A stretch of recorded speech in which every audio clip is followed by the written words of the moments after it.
By now, you've probably heard about the Panama Papers. It's the biggest leak in history.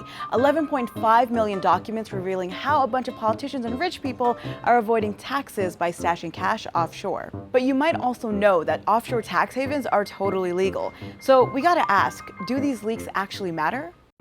After all, the Panama Papers aren't the first to drop a bombshell about the rich and powerful abusing their riches and their power. Consider three of the biggest data leaks over the past few years: the Iraq and Afghan war diaries, the Snowden files, and the Swiss leaks. War crimes, mass surveillance, and tax evasion were revealed in those other leaks, but not a single person was held legally accountable, except the whistleblowers, of course.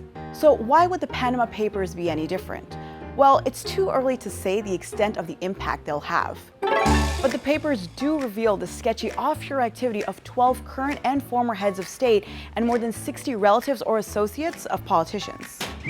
And within 48 hours of the leaks, thousands of Icelanders protested in the streets of Reykjavik, causing the prime minister, who hid millions offshore, to resign. Elsewhere, Austria is now investigating 2 banks for possible money laundering, and Australia is investigating 800 people named in the leaks. Now, representatives of some big names implicated in the leaks, like Pakistani Prime Minister Nawaz Sharif and Ukrainian President Petro Poroshenko, have maintained there's been no wrongdoing on their part. And that might be the case legally, but that doesn't mean people won't have a lot to be angry about.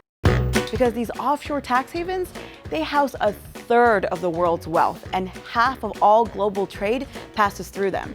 That's no small sum. There's at least $20 trillion hidden offshore. That's more than the entire GDP of the United States. All those avoided taxes means less funding for infrastructure, healthcare, education, government programs that we all depend on. And while no American individual or company has yet to be named in the leaks, it's probably coming. American companies and offshore tax havens go together like American companies and offshore tax havens. Over 70% of the Fortune 500 hold $2.1 trillion offshore. Leading the pack, Apple, with over $181 billion in tax havens.